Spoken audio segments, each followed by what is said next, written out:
Story शुरू होती है चार दोस्तों से जो स्वीडन के नॉर्दर्न एरिया में मौजूद एक सुनसान और नेटवर्क फ्री जंगल में ट्रैकिंग के लिए आते हैं। ये लोग यहाँ अपने दोस्त रॉबर्ट की लास्ट विश पूरी करने आए हैं। दरअसल कुछ महीने पहले एक पार्टी के बाद रॉबर्ट और उसका दोस्त ल्यूक एक स्टोर में गए थे, लेकिन अचानक वहाँ रॉबरी हो गई। ल्यूक डर कर एक तरफ छिप गया, जबकि रॉबर्ट ने लुटेरों का सामना करने की कोशिश की। इसका नतीजा यह निकला कि लुटेरों ने रॉबर्ट को बेरहमी से मार डाला। रॉबर्ट की डेथ ल्यूक की आंखों के सामने हुई थी और तभी से वह गिल्ट में जी रहा है। रॉबर्ट का सपना था कि वह स्वीडन के इस जंगल को देखे, इसलिए उसकी लास्ट विश पूरी करने के लिए ल्यूक अपने बाकी दोस्तों के साथ यहाँ आ गया। शुरुआत में सब कुछ ठीक लग रहा था, लेकिन वापसी के दौरान उनके दोस्त डॉम के पैर में बुरी तरह मोच आ जाती है। होटल तक पहुंचने में उन्हें लगभग 14 घंटे लगने वाले थे और डॉम इतनी लंबी वॉक नहीं कर सकता था। इसी प्रॉब्लम का सॉल्यूशन निकालने के लिए वे फैसला करते हैं कि जंगल के बीच से शॉर्टकट लिया जाए। उन्हें बिल्कुल अंदाजा नहीं था कि यही फैसला उनकी जिंदगी की सबसे बड़ी गलती साबित होने वाला है। जैसे ही वे जंगल के अंदर पहुंचते हैं, अजीब घटनाएं शुरू हो जाती हैं। उनका कंपास अचानक काम करना बंद कर देता है। हच को इस बात का पता चल जाता है, लेकिन वह किसी को नहीं बताता ताकि कोई पैनिक न करे। उसे लगता है कि अगर वे लगातार एक ही दिशा में चलते रहें तो किसी न किसी तरह जंगल से बाहर निकल जाएंगे। लेकिन जितना वे आगे बढ़ते जाते हैं, जंगल का माहौल उतना ही ज्यादा डरावना होता जाता है। कुछ देर बाद वे एक ऐसी जगह पहुंचते हैं जहाँ एक काले भालू की लाश पेड़ से लटकी हुई दिखाई देती है। उसका पेट फटा हुआ था और खून अब भी जमीन पर टपक रहा था। यह नजारा देखकर सबके होश उड़ जाते हैं। पहले तो उन्हें लगता है कि शायद किसी शिकारी ने ऐसा किया होगा, इसलिए वे तुरंत वहां से निकल जाते हैं। लेकिन असली परेशानी तब शुरू होती है जब शाम होते ही तेज बारिश शुरू हो जाती है। बारिश से बचने के लिए उन्हें जंगल के बीचों बीच एक पुरानी और टूटी फूटी केबिन दिखाई देती है। वे फैसला करते हैं कि रात वहीं गुजारी जाए और सुबह होते ही आगे का सफर शुरू किया जाए। जब फील केबिन की ऊपर वाली मंजिल चेक करने जाता है तो उसे एक बेहद अजीब चीज दिखाई देती है। वहाँ एक बिना सिर का पुतला रखा हुआ था, जिसके हाथों में हिरण के सींग लगे हुए थे। सब उस पुतले को देखकर हैरान रह जाते हैं और समझ नहीं पाते कि आखिर इसे किस मकसद से बनाया गया है। फील का मानना था कि यह किसी ब्लैक मैजिक या पुराने रिचुअल का हिस्सा हो सकता है, लेकिन ल्यूक उसकी बात को ज्यादा सीरियस नहीं लेता। रात गहराती जाती है और सभी सोने की कोशिश करते हैं, लेकिन उन्हें बिल्कुल अंदाजा नहीं होता कि यह रात उनकी जिंदगी की सबसे खौफनाक रात बनने वाली है। आधी रात के दौरान अजीब घटनाएं शुरू हो जाती हैं। ल्यूक को महसूस होता है जैसे कोई तेज सफेद रोशनी उसकी आंखों पर पड़ रही हो। जब वह बाहर जाकर देखता है तो अचानक खुद को उसी स्टोर में पाता है जहां रॉबर्ट की मौत हुई थी। उसके लिए यह समझना मुश्किल हो जाता है कि वह सपना देख रहा है या यह सब सच में हो रहा है। तभी उसकी नजर अपने सीने पर पड़ती है जहां गहरे पंजों जैसे निशान बने हुए थे। उसी समय केबिन के अंदर से किसी की जोरदार चीख सुनाई देती है। ल्यूक तुरंत भागकर अंदर आता है और देखता है कि हच इतना डरा हुआ है कि उसका बुरा हाल हो चुका है। डॉम अब भी किसी भयानक सपने में खोया हुआ था, जबकि फिल कमरे में कहीं दिखाई नहीं देता। ल्यूक उसे ढूंढते हुए ऊपर जाता है और वहाँ जो देखता है उससे उसके रोंगटे खड़े हो जाते हैं। फिल बिना कपड़ों के उसी अजीब पुतले के सामने घुटनों के बल बैठा हुआ था, जैसे किसी के सामने सजदा कर रहा हो। ल्यूक उसे झकझोरकर होश में लाता है। इस घटना के बाद सभी फैसला करते हैं कि सुबह होने का इंतजार किए बिना यहाँ से निकल जाना चाहिए। जैसे ही वे केबिन से बाहर आते हैं, उनकी नजर आसपास के पेड़ों पर बने अजीब निशानों पर पड़ती है। ये देखकर उनका डर और बढ़ जाता है। डॉम के पैर की हालत लगातार खराब होती जा रही, लेकिन अब उनके पास आगे बढ़ने के अलावा कोई दूसरा रास्ता नहीं था। कुछ देर बाद वे जंगल के और अंदर पहुंच जाते हैं। ल्यूक एक ऊंची पहाड़ी पर चढ़कर यह देखने की कोशिश करता है कि जंगल आखिर कितना बड़ा है और बाहर निकलने का रास्ता किस दिशा में हो सकता है। लेकिन वहां पहुंचकर उसे दूर एक अजीब सी आकृति दिखाई देती है। वह इतना घबरा जाता है कि तुरंत नीचे भागकर अपने दोस्तों के पास लौट आता है। जब वह अपने दोस्तों को इस बारे में बताता है तो डॉम उसकी बात को मजाक समझकर हंसने लगता है। तब ल्यूक मजबूर होकर अपनी शर्ट उठाता है और सीने पर बने गहरे पंजों के निशान दिखाता है। वह कहता है कि कोई न कोई चीज उनका पीछा कर रही है और यह सब सिर्फ उसका वहम नहीं है। अब सभी को एहसास होने लगता है कि मामला सामान्य नहीं है। उनके पास सिर्फ एक ही रास्ता था, जितनी जल्दी हो सके इस जंगल से बाहर निकलना। लेकिन जंगल उनकी सोच से कहीं ज्यादा बड़ा और खतरनाक था। रात होने तक भी वे बाहर नहीं निकल पाते। आखिरकार वे फैसला करते हैं कि रात यहीं कैंप लगाकर बिताई जाए और सुबह होते ही फिर आगे बढ़ा जाए। ल्यूक जैसे ही अपने टेंट में लेटता है, उसे बाहर से अजीब आवाजें सुनाई देने लगती हैं। पहले उसे लगता है कि शायद उसके दोस्त होंगे, लेकिन जब वह टेंट से झांक कर देखता है तो अंधेरे में कुछ रहस्यमय आकृतियां खड़ी दिखाई देती हैं। उसी पल फिर वही सफेद रोशनी चमकती है और ल्यूक एक बार फिर उस स्टोर वाले भयानक सीन में पहुंच जाता है। इस बार उसे ऐसा महसूस होता है जैसे रॉबर्ट को मारने वाले लोग उसे ही देख रहे हों। वह डर कर तुरंत पीछे हट जाता है। अचानक उसे टेंट के बाहर एक विशाल परछाई दिखाई देती है। अगले ही पल ऐसा लगता है जैसे किसी ने उसके दोस्त का टेंट खींच लिया हो। घबराकर ल्यूक की आंख खुल जाती है, लेकिन लेकिन इस बार वह सपना नहीं था। बाहर सचमुच चीखें सुनाई दे रही थी। वह फौरन बाहर निकलता है और देखता है कि हच अपने टेंट से गायब है। बाकी दोनों दोस्त भी बुरी तरह डरे हुए थे। तभी जंगल के अंदर से एक भयानक दहाड़ सुनाई देती है। उसी दिशा से हच की चीखें भी आ रही थी। बिना समय गंवाए तीनों हच को ढूंढने के लिए जंगल की तरफ दौड़ पड़ते हैं। वे पूरी रात उसे तलाश करते रहते हैं, लेकिन न तो हच मिलता है और न ही जंगल से बाहर निकलने का कोई रास्ता। सुबह तक थककर चूर हो चुके दोस्तों को एहसास हो जाता है कि अब यह जंगल सिर्फ एक जंगल नहीं रहा, बल्कि किसी डरावने रहस्य में बदल चुका है। सुबह होने पर तीनों दोस्त फैसला करते हैं कि सबसे पहले इस जंगल से बाहर निकलना जरूरी है। वे उसी दिशा में चलना शुरू करते हैं जो उन्होंने पहले तय की थी। काफी देर तक चलने के बाद वे एक ढलान पर पहुंचते हैं, लेकिन वहां का नजारा देखकर उनके पैरों तले जमीन खिसक जाती है। उनके सामने हच की लाश एक पेड़ से लटकी हुई थी। उसका हाल बिल्कुल वैसा ही था जैसा उन्होंने पहले उस काले भालू का देखा था। उसका पेट फटा हुआ था और शरीर के अंदर का हिस्सा गायब था। यह देखकर तीनों के चेहरे का रंग उड़ जाता है। अब उन्हें यकीन हो जाता है कि जंगल में कोई बेहद खतरनाक चीज मौजूद है जो उनका शिकार कर रही है। डर के बावजूद वे हच की बॉडी को नीचे उतारते हैं। उसके पास से कंपास और नक्शा उठा लेते हैं। उनके पास कोई औजार नहीं था, इसलिए वे पेड़ की टहनियों से उसकी बॉडी को ढक देते हैं। तभी दूर एक पहाड़ी पर उन्हें किसी की परछाई दिखाई देती है। वह कोई इंसान नहीं था, बल्कि वही रहस्यमय क्रीचर था जो लगातार उनका पीछा कर रहा था। वे बिना रुके आगे बढ़ते रहते हैं। कई घंटों तक चलने के बाद वे एक ऊंची चोटी पर पहुंचते हैं। वहां से ल्यूक दूर तक नजर दौड़ाता है और पहली बार उसे उम्मीद की एक किरण दिखाई देती है। उसे लगता है कि जंगल अब खत्म होने वाला है। वह खुशी खुशी यह बात अपने दोस्तों को बताता है, लेकिन तभी उसकी नजर अपनी जेब में रखे कंपास पर पड़ती है। हैरानी की बात यह थी कि कंपास अब फिर से सही दिशा दिखा रहा था। अचानक फील किसी चीज को ध्यान से देखने लगता है। अगले ही पल जंगल के अंदर से एक विशाल क्रीचर निकलता है और फील को पकड़कर घसीटते हुए अंधेरे में ले जाता है। सब कुछ इतनी तेजी से होता है कि किसी को संभलने का मौका तक नहीं मिलता। ल्यूक तुरंत उसके पीछे भागता है, लेकिन वहां पहुंचकर उसे सिर्फ एक टॉर्च मिलती है। फिल का कहीं कोई निशान नहीं था। जैसे ही वह टॉर्च उठाता है, पीछे से किसी के कराहने की आवाज आती है। वह मुड़कर देखता है तो डॉम एक पेड़ के पीछे छिपा हुआ दिखाई देता है। डॉम कांपती हुई आवाज में बताता है कि उसने अपनी आंखों से देखा है कि कोई विशाल क्रीचर फील को खींच कर ले गया। अब सिर्फ ल्यूक और डॉम ही बचे थे। दोनों समझ जाते हैं कि अगर वे और देर यहाँ रुके तो अगला नंबर उनका होगा, इसलिए वे पूरी ताकत के साथ जंगल में भागना शुरू कर देते हैं। भागते भागते उन्हें एक रास्ता दिखाई देता है जिसके किनारे आग जैसी रोशनी जल रही थी, लेकिन वहां पहुंचकर उनका दिल दहल जाता है। एक पेड़ से फील की लाश लटकी हुई थी। उसी समय दूर से उस क्रीचर की दहाड़ सुनाई देती है जो हर पल उनके और करीब आती जा रही थी। अब उनके पास भागने के अलावा कोई दूसरा रास्ता नहीं था। जान बचाने के लिए दौड़ते हुए उन्हें एक छोटी सी झोपड़ी दिखाई देती है। दोनों बिना सोचे समझे अंदर घुस जाते हैं और दरवाजा बंद कर लेते हैं। कुछ देर के लिए उन्हें लगता है कि शायद वे सुरक्षित हैं, लेकिन तभी कमरे के अंदर उन्हें एक बूढ़ी औरत दिखाई देती है। वे अब भी कुछ समझ भी नहीं पाते कि अचानक एक विशाल परछाई उनके ऊपर झपटती है और दोनों बेहोश हो जाते हैं। जब उनकी आंख खुलती है तो वे खुद को रस्सियों से बंधा हुआ पाते हैं। अब उन्हें एहसास होता है कि जिस जगह को उन्होंने अपनी पनाह समझा था वह दरअसल एक नए और कहीं ज्यादा खतरनाक डर का ठिकाना है।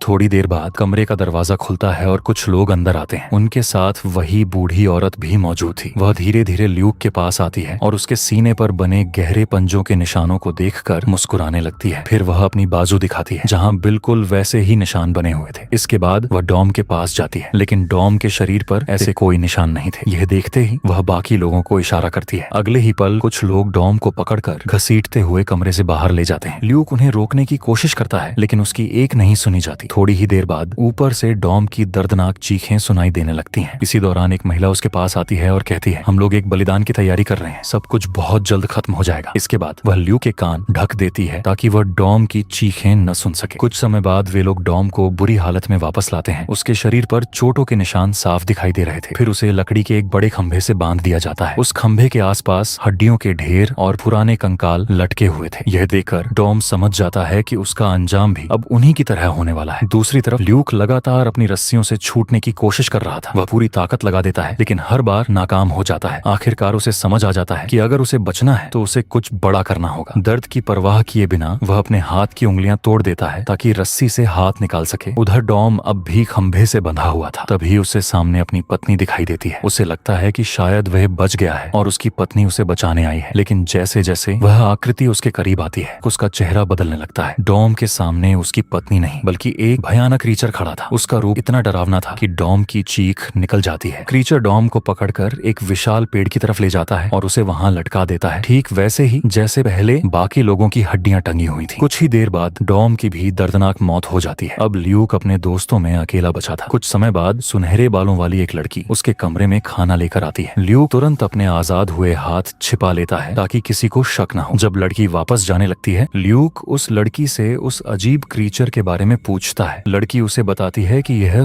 फॉरेस्ट गॉड है और बहुत लंबे समय से इस जंगल में रह रहा है। उसने कभी उन लोगों को नुकसान नहीं पहुंचाया, इसलिए पूरी ट्राइब उसे अपना भगवान मानती है। वह आगे बताती है कि ल्यूक के सीने पर जो मार्क है, उसी वजह से अब वह भी उनके ग्रुप का हिस्सा बन चुका है। अब उसे उनके साथ ही रहना होगा। लड़की बताती है कि उनकी ट्राइब हर साल फॉरेस्ट गॉड की पूजा करती है। यह रहस्यमयी क्रीचर जंगल में आने वाले ट्रैवलर्स का शिकार करता है और उनमें से किसी एक को चुनकर अपने साथ रहने के लिए छोड़ देता है। इस बार उसने ल्यूक को चुना है। उसके सीने पर बना मार्क भी इसी ग्रुप का निशान है। जो लोग इस क्रीचर की पूजा करते हैं, उनकी सारी विशेष पूरी होती हैं। इतना ही नहीं, यह उन्हें इमॉर्टल भी बना देता है, लेकिन बदले में उन्हें इंसानों की सैक्रिफाइस देनी पड़ती है। ल्यूक हैरान होकर पूछता है कि आखिर फॉरेस्ट गॉड ने उसे ही क्यों चुना। लड़की जवाब देती है कि दूसरे लोगों के मुकाबले उसके दिल में बहुत दर्द और गिल्ट छिपा हुआ है और यही वजह है कि फॉरेस्ट गॉड ऐसे लोगों को चुनता है। वह उसे बताती है कि आज रात उस पर एक रिचुअल परफॉर्म किया जाएगा, जिसमें उसे उस क्रीचर के सामने झुकना होगा। अगर उसने ऐसा करने से इनकार किया तो उसे भी पेड़ से लटका दिया जाएगा। ये सुनकर ल्यूक बुरी तरह शॉक्ड हो जाता है और लड़की वहां से चली जाती है। इसके बाद ल्यूक किसी तरह ऊपर वाले कमरे तक पहुंच जाता है। वहां उसे कई डेड बॉडीज दिखाई देती हैं। वे पूरी तरह सूख चुकी थीं, लेकिन फिर भी जिंदा थीं, क्योंकि उस क्रीचर ने उन्हें इमॉर्टल बना दिया था। यह देखकर ल्यूक उन बॉडीज को आग लगा देता है और वहां से बाहर निकल आता है। तभी एक बूढ़ी औरत उसे देख लेती है, लेकिन ल्यूक उसे पंच मारकर दूसरे कमरे में भाग जाता है। वहां उसे एक गन मिलती है और रास्ता रोकने वाले एक आदमी को गोली मार देता है। तभी वह देखता है कि ट्राइब की उस लड़की को फॉरेस्ट गॉड ने मार डाला है, क्योंकि उसने ल्यूक को सारी सच्चाई बता दी थी, जो उनके रूल्स के खिलाफ था। अब ल्यूक दूसरी तरफ के दरवाजे से बाहर निकलने की कोशिश करता है और फॉरेस्ट गॉड पर गोलियां चलाता है, लेकिन उन गोलियों का उस क्रीचर पर कोई असर नहीं होता। यह देखकर ल्यूक डर जाता है और वहां से भागने लगता है। तभी उसे फिर वहीं डरावने विजन्स दिखाई देने लगते हैं, जो उसने पहले भी देखे थे। इन विजन्स की वजह से वह भाग नहीं पाता और क्रिएचर उसे पकड़ लेता है। वह ल्यूक को हवा में उठाकर जमीन पर जोर से पटक देता है। इसके बाद वह अपने हाथ ल्यूक पर रखकर कोई रहस्यमयी रिचुअल शुरू कर देता है। उसी समय ल्यूक की नजर पास पड़ी एक एक्स पर जाती है। मौका मिलते ही वह एक्स उठाकर क्रीचर पर हमला कर देता है। किसी तरह वह वहां से भाग निकलने में कामयाब हो जाता है। काफी दूर भागने के बाद आखिरकार वह जंगल के किनारे तक पहुंच जाता है और जंगल से बाहर निकल आता है। तभी पता चलता है कि वह क्रीचर जंगल की सीमा से बाहर नहीं आ सकता। वह जंगल के अंदर से ही गुस्से में जोर जोर से चीखने लगता है। ल्यूक आगे बढ़ता है और उसे कई कार्स दिखाई देती हैं। इससे साफ हो जाता है कि वह शहर तक पहुंच चुका है। अब ल्यूक पूरी तरह सेफ था। इसी के साथ फिल्म का अंत हो जाता है और ल्यूक अपनी जान बचाने में कामयाब हो जाता है। देखने के लिए